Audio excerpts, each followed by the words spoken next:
परिचय। आज दो मित्र रॉय और सेड पिकनिक मनाने के लिए एक समुद्र तट पर आए और उन्होंने खूब आनंद लिया।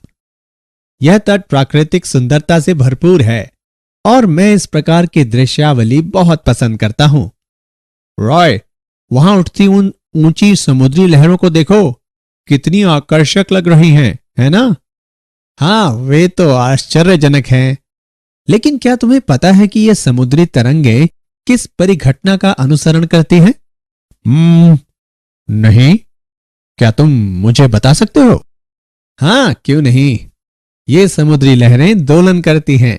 ये अपनी गति आवर्ती रूप से दोहराती हैं। ठीक है, मैं समझ गया, मगर मैं इस बारे में कुछ और जानना चाहता हूं। क्या तुम मुझे बता सकते हो? हाँ बिल्कुल, मैं बताता हूं। विद्यार्थियों, इस पाठ में हम दोलनों के बारे में सीखेंगे। उद्देश्य।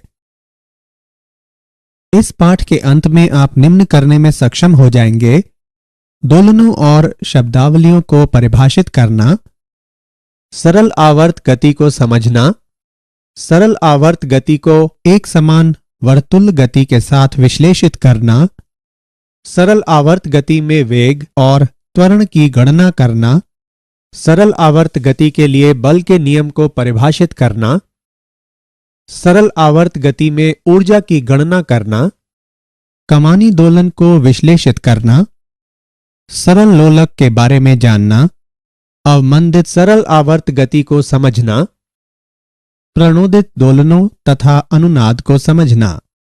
आवर्ती और दोलन गतियां। आवर्ती गति यह वह गति है जो समान समय अंतरालों के बाद स्वयं को दोहराती है। समय अंतराल आवर्ती गति का आवर्तकाल कहलाता है। कुछ उदाहरण निम्न हैं: सूर्य के परितः ग्रहों की गति, पृथ्वी का अपने ध्रुवीय अक्ष पर घूमना, किसी घड़ी की सुइयों की गति। दोलन गति यदि कोई पिंड किसी माध्य स्थिति के पीछे और आगे गति करता है तो कहा जाता है कि यह दोलन गति करता है। कुछ उदाहरण निम्न हैं: किसी दीवार घड़ी के लोलक की गति, किसी कमानी से लटके भार के दोलन, किसी यू आकृति की नली में द्रव्य की गति जब द्रव्य को एक ओर संपीड़ित किया जाता है और फिर इसे छोड़ा जाता है। आवर्तकाल आवृत्ति एवं विस्थापन। आवर्तकाल वह न्यूनतम समय अंतराल जिसके बाद गति की पुनरावृत्ति होती है, इसका आवर्तकाल कहलाता है। आवर्तकाल को प्रतीक टी से निरूपित किया जाता है। इसका एसआई मात्रक सेकंड होता है। आवृत्ति एक सेकंड में पूर्ण किए गए चक्रों की संख्या दोलन की आवृत्ति कहलाती है। टी का व्युत्क्रम प्रति इकाई समय में दोलनों की संख्या प्रदान करता है। इसे प्रतीक न्यू से निरूपित किया जाता है। न्यू और टी के बीच निम्न संबंध होता है: न्यू बराबर 1/t। न्यू का मात्रक प्रति सेकंड है। यह हर्ट्ज कहलाता है। विस्थापन को किसी भी विचारणीय भौतिक गुण में समय के साथ परिवर्तन के रूप में परिभाषित किया जाता है। आइए एक उदाहरण देखें। माना कि कोई गुटका ऐसी कमानी से जुड़ा है जिसका दूसरा सिरा किसी दृढ़ दीवार से संबद्ध है। गुटका घर्षणहीन पृष्ठ पर चलता है। गुटके की गति को दीवार के विस्थापन x के रूप में वर्णित किया जा सकता है। सरल आवर्त गति। सरल आवर्त गति एक मध्य स्थित से एक सीधी रेखा में आगे और पीछे होने वाली आवर्ती गति होती है, जिसमें त्वरण विस्थापन के समानुपाती होता है तथा यह सदैव माध्य स्थिति की ओर निर्देशित होती है। एक कण पर विचार करें जो सीमाओं +a और -a के बीच एक x अक्ष के मूल पर आगे और पीछे दोलन करता है। यह सरल आवर्त गति है। यदि मूल से कण का विस्थापन x समय के साथ निम्नानुसार परिवर्तित होता है: xt बराबर a cos omega t plus phi, जहां a बराबर आयाम, ओमेगा बराबर कोणीय आवृत्ति, फाई बराबर कला नियतांक। SHM में विस्थापन समय का एक ज्यावक्रिय फलन होता है। सरल आवर्त गति तथा एक समान वर्तुल्य गति। सरल आवर्त गति एक समान वर्तुल्य गति का उस वृत्त के व्यास पर प्रक्षेप होती है जिसमें यह वर्तुल्य गति हो रही है। आइए बेहतर विश्लेषण के लिए एक उदाहरण देखें। एक गेंद को किसी डोरी के सिरे से बांधकर क्षैतिज तल में उसे किसी निश्चित बिंदु से परितः अचर कोणीय चाल से गति कराएं। तब गेंद क्षैतिज तल में एक समान वर्तुल गति करेगी। अपनी आंख को गति के तल में केंद्रित करके तिरछी ओर से या सामने से गेंद का अवलोकन करें। गेंद एक क्षैतिज रेखा के अनुदिश इधर उधर गति करती प्रतीत होगी, जिसमें घूर्णन का बिंदु मध्य बिंदु होगा। इसके विकल्प रूप में आप वृत्त के तल के लंबवत गेंद की परछाई को किसी दीवार पर भी देख सकते हैं। इस प्रक्रिया में हम जो कुछ अवलोकन करते हैं वास्तव में वह हमारी दृष्टि की दिशा के अभिलंबवत व्यास पर गेंद की गति होती है। सरल आवर्त गति में वेग तथा त्वरण। एक समान आवर्त गति में एक कण की चाल v इसकी कोणीय चाल ओमेगा गुने वृत्त a की त्रिज्या है। v बराबर ओमेगा a। t समय पर वेग v की दिशा वृत्त की स्पर्श रेखा के अनुदिश उस बिंदु पर जहां उस क्षण में कण स्थित है। प्रक्षेप कण का वेग निम्नानुसार व्यक्त है। v ऑफ t बराबर minus omega a sine omega t plus phi. यहां ऋणात्मक चिन्ह इंगित करता है कि v ऑफ t की दिशा x अक्ष की धनात्मक दिशा के विपरीत है। SHM करने वाले एक कण का तात्क्षणिक त्वरण संदर्भ वृत्त विधि से निर्धारित किया जा सकता है।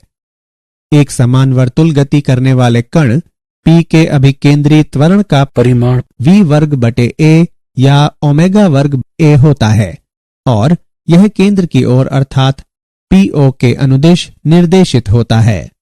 प्रक्षेप कण P डैश का तात्क्षणिक त्वरण निम्न द्वारा व्यक्त है। a ऑफ t बराबर माइनस ओमेगा वर्ग a cos omega t plus phi बराबर माइनस ओमेगा वर्ग x ऑफ t। उदाहरण। आइए सरल आवर्त गति में वेग और त्वरण का एक उदाहरण देखें।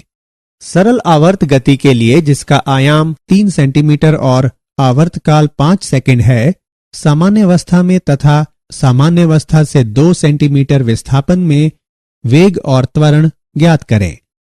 आइए इसका हल देखें। यहां आयाम a बराबर 3 सेंटीमीटर तथा कोणीय आवृत्ति ओमेगा बराबर 2 पाई बटे t बराबर 2 पाई बटे 5 रेडियन प्रति सेकेंड। विस्थापन के संदर्भ में वेग तथा त्वरण के लिए व्यंजक निम्न हैं। v बराबर ओमेगा अंडर रूट a वर्ग माइनस y वर्ग तथा a बराबर ओमेगा वर्ग y। मध्य बिंदु पर y बराबर 0, अतः v बराबर ओमेगा a बराबर 3.77 सेंटीमीटर प्रति सेकेंड तथा a बराबर 0। y बराबर 2 सेंटीमीटर पर हम पाते हैं कि v बराबर 2 पाई वर्गमूल 5 बटे 5 बराबर 2.81 सेंटीमीटर प्रति सेकेंड। a बराबर ओमेगा वर्ग y बराबर 2 पाई बटे 5 वर्ग गुणा 2 बराबर 3.16 सेंटीमीटर प्रति सेकेंड वर्ग।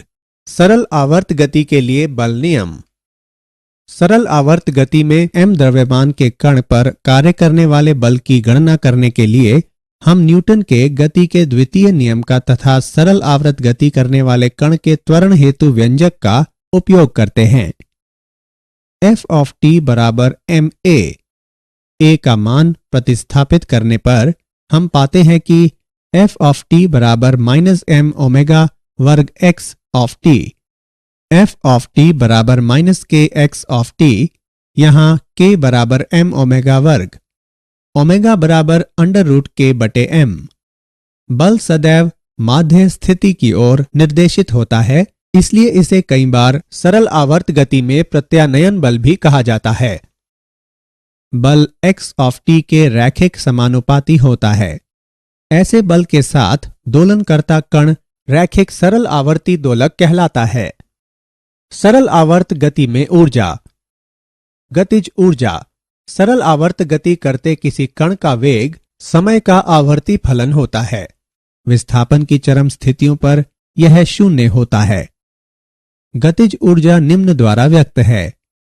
K बराबर 1/2 mv वर्ग बराबर 1/2 m ओमेगा वर्ग a वर्ग साइन वर्ग ओमेगा t प्लस फाई बराबर 1/2 Ka वर्ग साइन वर्ग गुणा ओमेगा t प्लस फाई।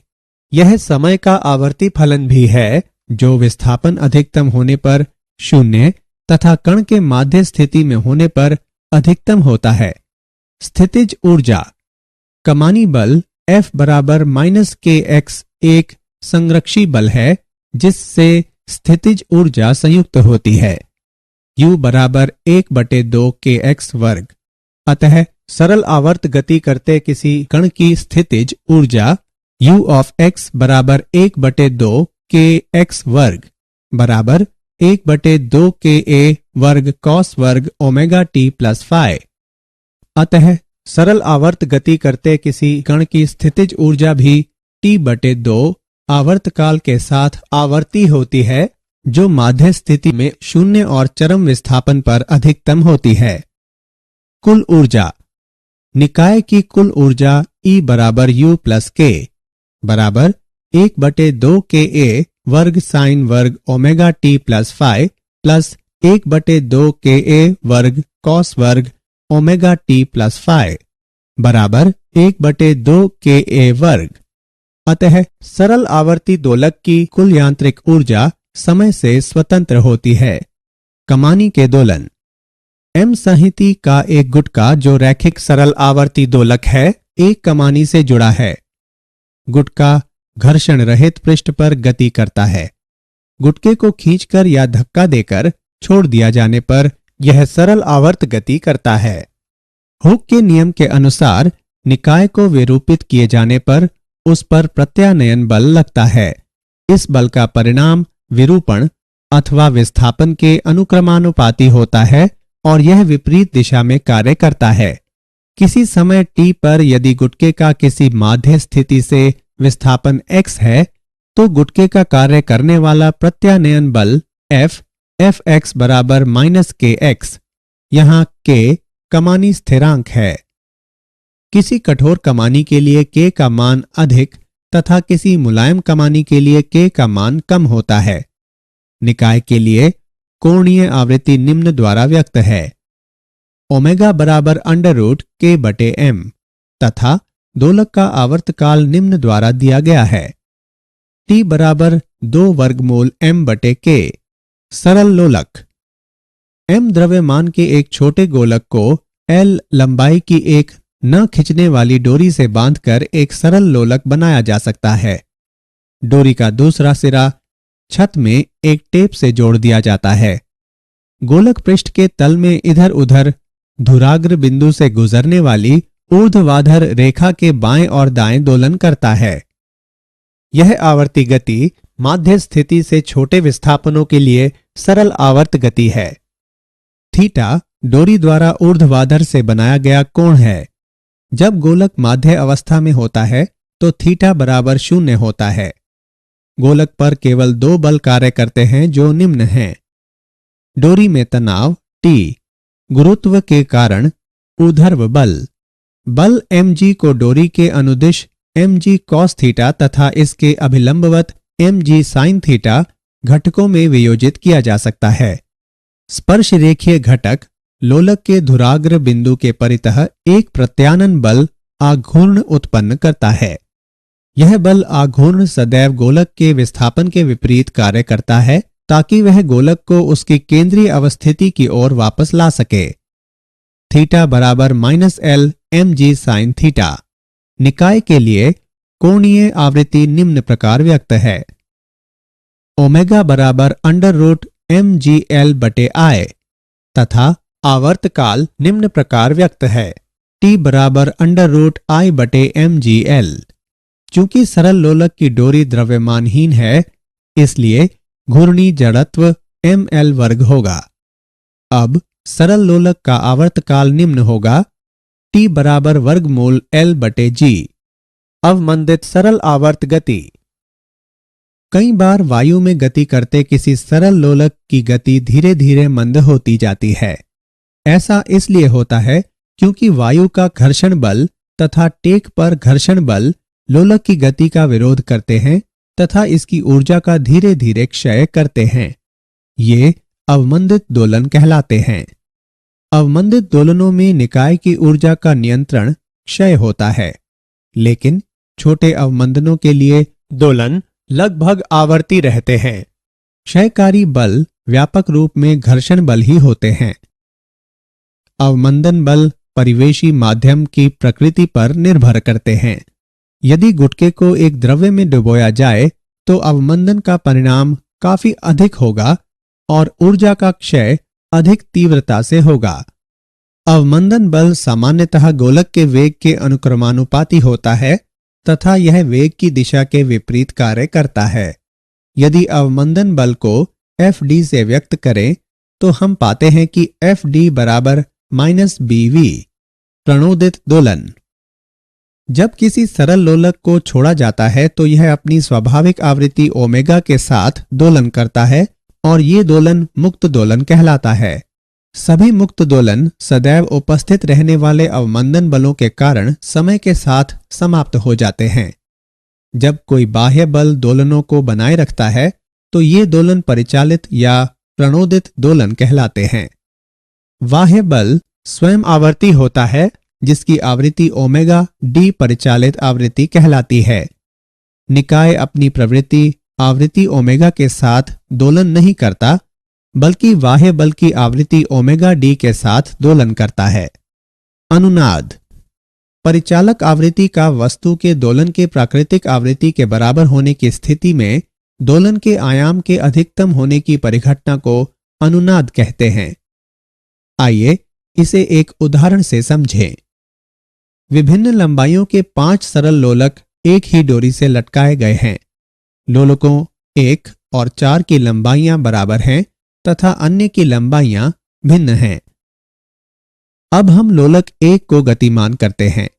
संबद्ध डोरी से होकर ऊर्जा उस लोलक से अन्य लोलकों को स्थानांतरित होती है जिसके फलस्वरूप वे भी दोलन करने लगते हैं।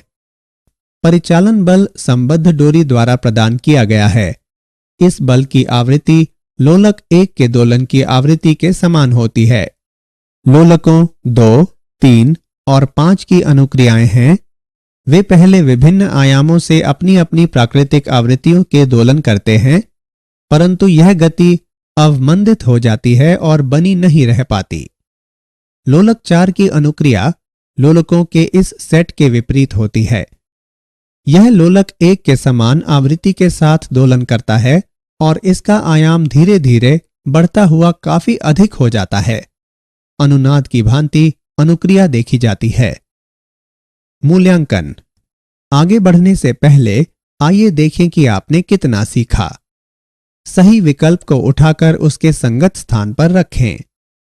क्या आप जानते हैं गति के मध्य बिंदु पर स्थितिज ऊर्जा न्यूनतम होती है और अधिकतम विस्थापन पर स्थितिज ऊर्जा अधिकतम होती है।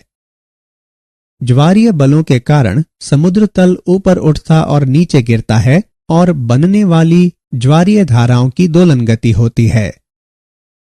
1656 में डच वैज्ञानिक क्रिश्चियन हजेंस ने पहली पेंडुलम घड़ी का निर्माण किया। तत्समय प्रचलित यांत्रिक घड़ियों की तुलना में यह महत्वपूर्ण सुधार था।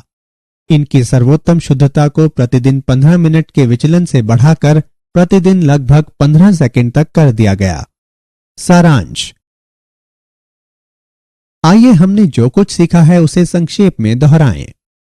वह गति जो समान समय अंतरालों के बाद खुद को दोहराती है आवर्ती गति कहलाती है। यदि कोई पिंड किसी माध्य स्थित से पीछे और आगे की गति करता है तो कहा जाता है कि यह दोलन गति करता है। 1 सेकंड में पूर्ण किए गए चक्रों की संख्या दोलन की आवृत्ति कहलाती है। विस्थापन को किसी भी विचारणीय भौतिक गुण में समय के साथ परिवर्तन के रूप में परिभाषित किया जाता है। सरल आवर्त गति एक माध्य स्थिति से एक सीधी रेखा में आगे और पीछे होने वाली आवर्ती गति होती है, जिसमें त्वरण विस्थापन के समानुपाती होता है तथा यह सदैव माध्य स्थिति की ओर निर्देशित होती है। सरल आवर्ती दोलक की कुल यांत्रिक ऊर्जा समय से स्वतंत्र होती है। जब किसी सरल लोलक को छोड़ा जाता है तो यह अपनी स्वाभाविक आवृत्ति ओमेगा के साथ दोलन करता है और ये दोलन मुक्त दोलन कहलाता है।